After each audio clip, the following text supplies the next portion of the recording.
सबको सादर नमस्ते। आज अपने स्वास्थ्य को ठीक रखने के लिए हम कुछ सूक्ष्म व्यायाम का अभ्यास करते हैं और आशा करेंगे कि आप सब भी इस सूक्ष्म व्यायाम को नियमित रूप से करके अपने शरीर को ठीक रखेंगे। शरीर ठीक रहता है तभी हम कुछ कर पाते हैं, अन्यथा हम कुछ भी नहीं कर पाएंगे। तो आपसे निवेदन है कि अपने शरीर को ठीक रखने के लिए हमें नित्य प्रति कुछ अभ्यास करने चाहिए, कुछ व्यायाम करने चाहिए। महर्षि दयानंद सरस्वती जी, जिन्हें भारत का भाग्य विधाता कहा जाता है, जो पाखंडों से हम भारतवासियों को छुड़ाने का बहुत बड़ा अभियान चलाया, बहुत बड़ा प्रयत्न किया। उन्होंने लिखा है कि संसार का उपकार करना इस समाज, अर्थात उन्होंने जो आर्य समाज स्थापित की थी, इस समाज का मुख्य उद्देश्य है, अर्थात शारीरिक, आत्मिक और सामाजिक उन्नति करना। संसार का उपकार हम तभी कर सकते हैं जब हमारी शारीरिक उन्नति होगी। शरीर ठीक नहीं रहने से हम कुछ भी, किसी का उपकार नहीं कर सकते। तो शरीर की उन्नति, फिर आत्मिक उन्नति भी होनी चाहिए। शरीर केवल ठीक है, हाथी के जैसे हमारा शरीर है, लेकिन आत्मा में कोई विशेष प्रकार की बातें नहीं है, समझदारी नहीं है, अच्छी सोच नहीं है, अच्छा सोच नहीं है, तो फिर हम समाज का उपकार कैसे कर सकेंगे। तो आत्मा की भी उन्नति होनी चाहिए, और आत्मा की उन्नति होती है विद्या बुद्धि से। हम जितना स्वाध्याय करेंगे, वेद, शास्त्र, दर्शन, उपनिषद, तो उस प्रकार से मेरे आत्मा में हम कैसे समाज का उपकार करें, कैसे अपना उपकार करें, ये भावना मेरे भीतर में बनती जाएगी। तो आप सबसे निवेदन है कि नित्य प्रति अपने शरीर को ठीक रखने के लिए, अपने आत्मा की उन्नति के लिए प्रतिदिन व्यायाम और नियमित रूप से स्वाध्याय, ये दो काम हमें हमेशा करते रहना चाहिए। तभी हम समाज की उन्नति कर सकेंगे, संसार की उन्नति कर सकेंगे। और एक और निवेदन है आप सबसे, जो कोई भी आप देख रहे हैं हमारे इस कार्यक्रम को, तो आपसे निवेदन है कि मेरा YouTube चैनल है सुशील गुरुजी दयानंद जन कल्याण आश्रम के नाम से। तो आप इसको ज़रूर लाइक करें, सब्सक्राइब करें, घंटी बजा दें, जिससे जो भी कार्यक्रम हमारा होता है YouTube के माध्यम से आप तक पहुंचता रहे। तो आइए आज कुछ सूक्ष्म व्यायाम का अभ्यास करते हैं। प्रारंभ करते हैं सिर से। देखिए, ये जितने भी जोड़ हैं हमारे शरीर में, ये मस्तिष्क से लेकर और कंठ तक, ये एक जोड़ है, देखिए जहाँ से घूमता है। तो इस जोड़ में कोई दर्द न हो। फिर हमारी ये बाँह है, इसमें कोई दर्द न हो। ये केहूनी है, इसमें दर्द न हो। ये, इसमें कोई दर्द न हो। ये जितने भी पोर हैं हमारे अंगुली के, इसमें दर्द न हो। तो इसके लिए हमें नियमित रूप से अभ्यास करते रहना चाहिए। तो पहला अभ्यास हम करते हैं, श्वास भीतर में खींचेंगे और पीछे की ओर अपने गर्दन को ले जाएंगे।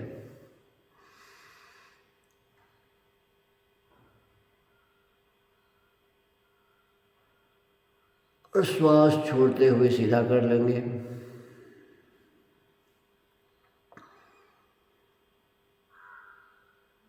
अब श्वास छोड़ते हुए नीचे करेंगे।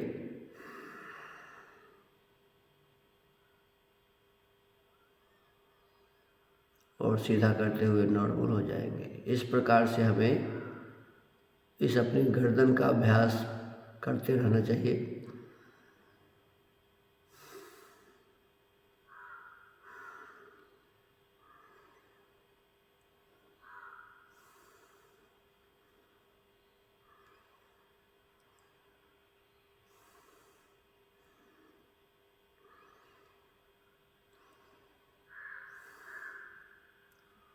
ये ऊपर नीचे, फिर अब बाएं तरफ दाहिने तरफ श्वास खींचते हुए बाएं तरफ, फिर श्वास खींचते हुए दाहिने तरफ, छोड़ते हुए सामने।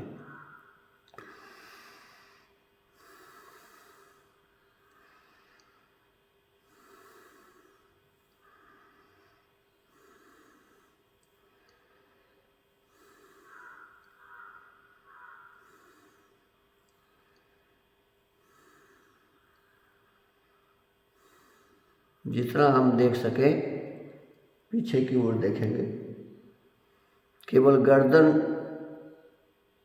मोड़ेंगे, सिर को मोड़ेंगे, शरीर के और अंग हमारे नहीं घूमेंगे।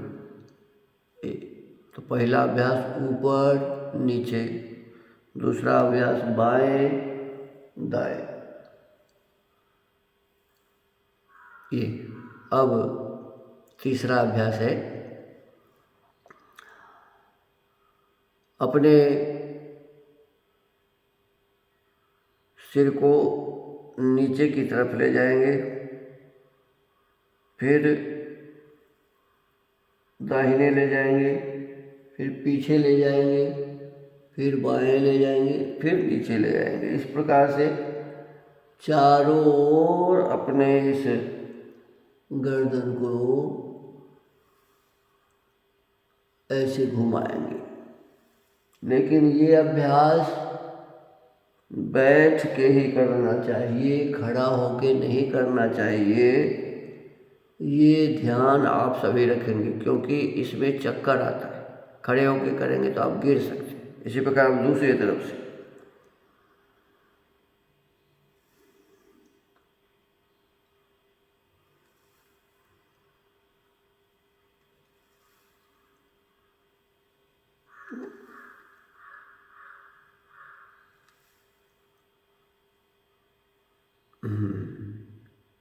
तो ये अभ्यास करने से आपके गर्दन के रोग ठीक रहेंगे। और यदि प्रारंभ से करते हैं तो गर्दन के रोग होंगे ही नहीं। ये सभी अवस्था के लोग कर सकते हैं, अपने बिछावन पर बैठकर कर सकते हैं, चाहे उनका उम्र 80 वर्ष का हो, 90 वर्ष का हो, 100 वर्ष का हो, या छोटे बच्चे हों, कोई भी इस अभ्यास को कर सकते हैं। आप थोड़ा सा और इसमें अभ्यास कर सकते हैं। जैसे दाहिना हाथ अपने कनपट्टी में से लगाएंगे कान के पास, और हाथ को बाएं की तरफ ठेलेंगे और गर्दन को दाहिने तरफ ठेलेंगे। ऐसा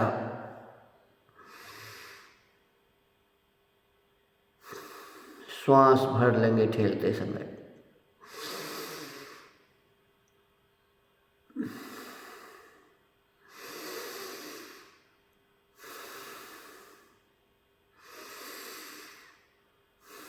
ऐसे बाएं तरफ से भी बाएं हाथ को कनपट्टी में लगाएंगे,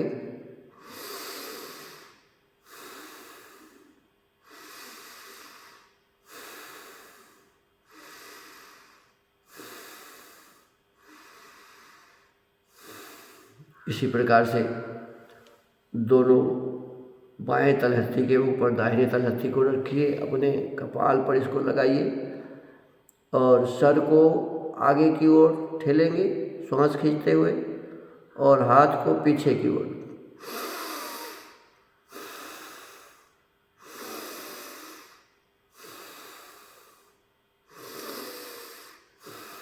ऐसे ही अब पीछे से इसी प्रकार हाथ को लगाइए, हाथ को आगे की ओर और सर को पीछे की ओर श्वास खींचते हुए।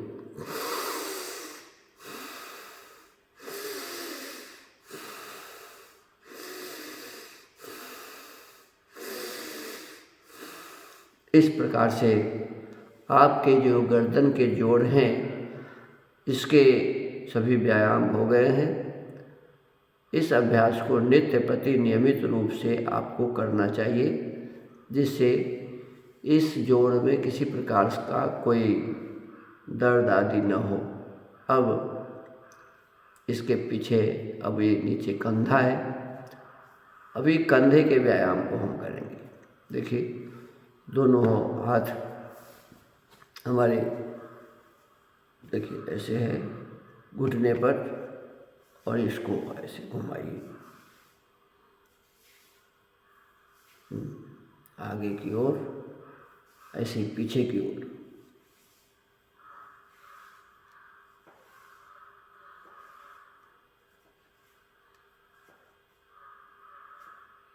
दोनों हाथ को आपस में पकड़िए, कब्जा ऐसे ऊपर ले जाइए और सर के पीछे से दाहिने हाथ को बाएं की तरफ खींचिए, श्वास भीतर में भर लेंगे।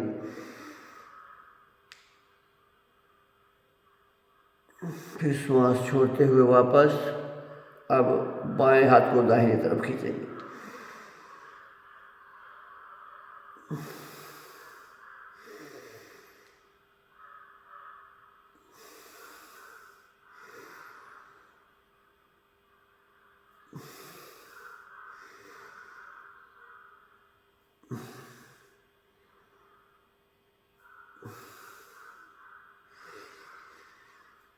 इस प्रकार से नियमित रूप से अभ्यास करेंगे।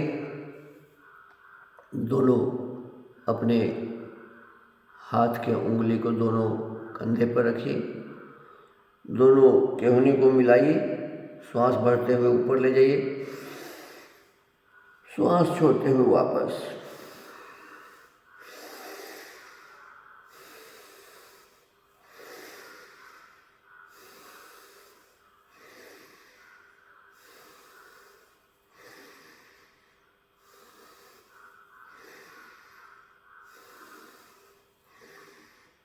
ऐसे पीछे की तरफ से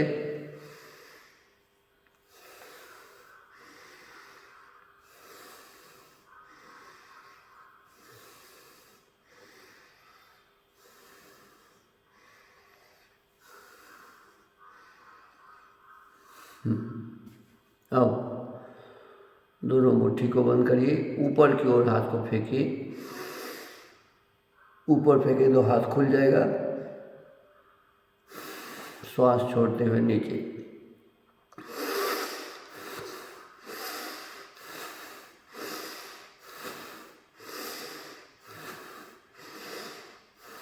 कितना भी पुराना फ्रोजिंग हो, ये जम जाते हैं, ये बहुत दर्द होता रहता है।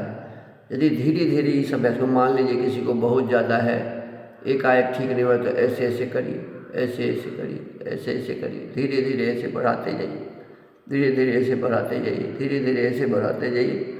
एक समय पूरा आपका हाथ सीधा हो जाएगा। थोड़ा सा दर्द करेगा, लेकिन ये दर्द धीरे धीरे धीरे धीरे ठीक हो जाएगा। तो कंधे के फ्रोजिंग को ठीक करने के लिए इससे अच्छा और कोई व्यायाम नहीं है। तो इसको नियमित रूप से करिए।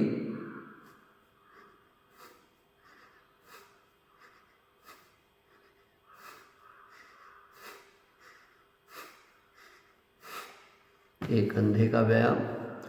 अब ये केहड़ी का थोड़ा सा व्यायाम कर लीजिए। देखिए, इसमें भी बहुत ज़्यादा दर्द होता रहता है कभी कभी। तो इसको, इसके दर्द को ठीक करने के लिए, जैसे पहले ज़माने में कलम में इंक भरते थे और लिखते थे, जब वो नहीं चलता था तो ऐसे झाड़ते थे, ऐसे। बस यही इसके, इस रोग का यही इलाज है, ऐसे, बस ऐसे।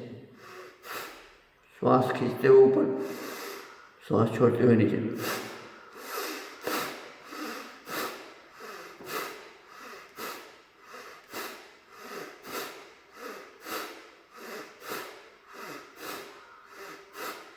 एक बाएं तलहटी के ऊपर में दाहिने केहनी को रखिए और ऐसे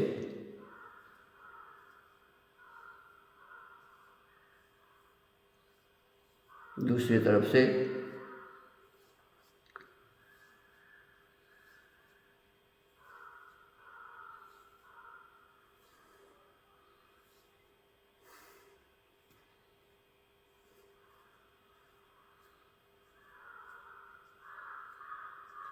एक कैविटी के व्यायाम है। ऐसे ही अब इस हाथ को भी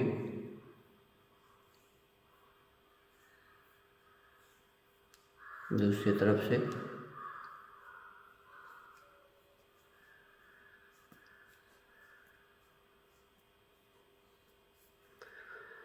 तो ऐसे अभ्यास करने से आपके किडनी में कोई रोग नहीं रहेंगे। ये नित्य प्रति नियम से करना चाहिए। अब ये आपके जो कलाई है, इस कलाई का व्यायाम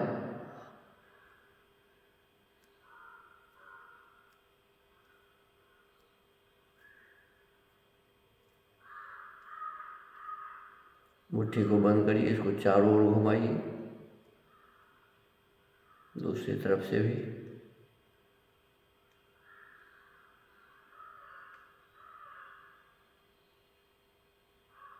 अब उंगली के व्यायाम,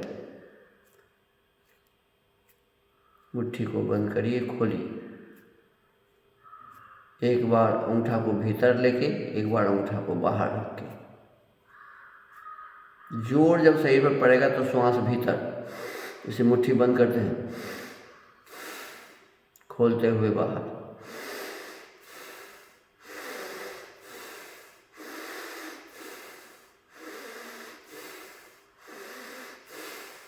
तो ये आपकी उंगली से लेकर और सिर तक जितने जोड़ हैं इसके व्यायाम हो गए हैं।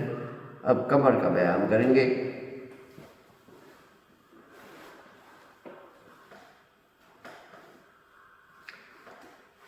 पैर को सीधा ऐसे फैला के रखिए, दोनों हाथ को पीछे की ओर ले जाइए,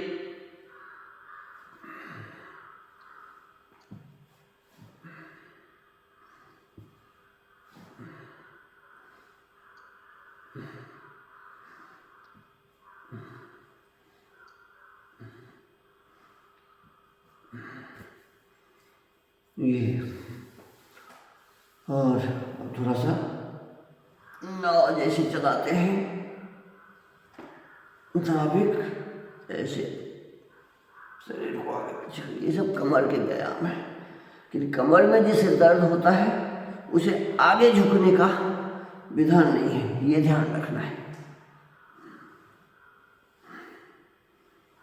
फिर दूसरी तरफ से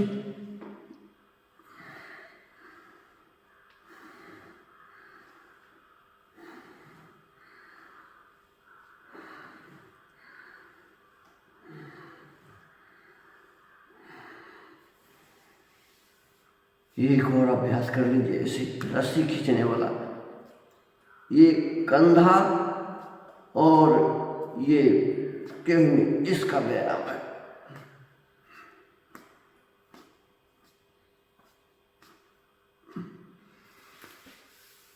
तो इस प्रकार से कमर तक के व्यायाम को हमने आराम से कर लिए हैं। अब थोड़ा सा एक कुल्हा का व्यायाम करेंगे। देखिए, दोनों पैर को ऐसे खींचिए, हाँ, सीधा होके बैठिए और इसको चलाइए। ये आपके जो दोनों कुल्हे हैं इसका व्यायाम है। कुल्हे के जोड़ इससे ठीक रहेंगे।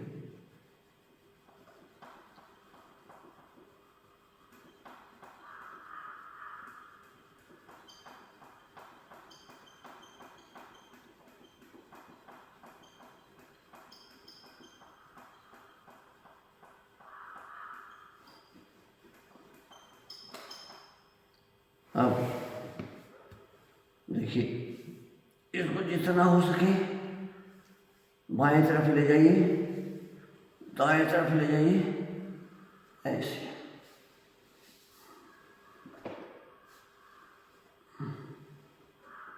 दूसरे पैर को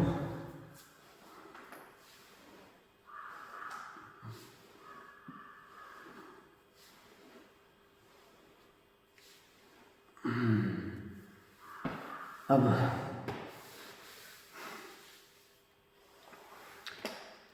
इसको चढ़ा लीजिए बाएं जंघा के ऊपर, पैरों में मिला के उसको नीचे दबाइए, श्वास लेते हुए ऊपर।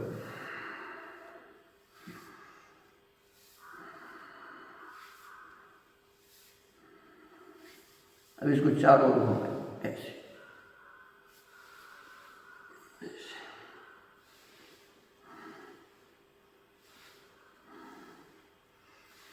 ये सब कुल्हे के व्यायाम है।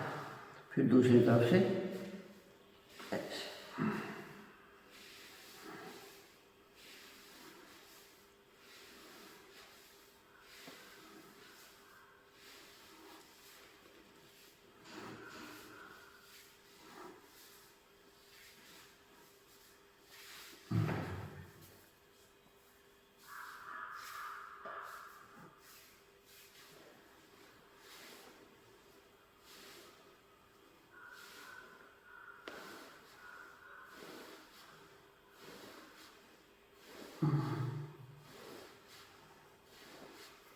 ऐसे नित्य प्रति हमें इसका अभ्यास करना चाहिए।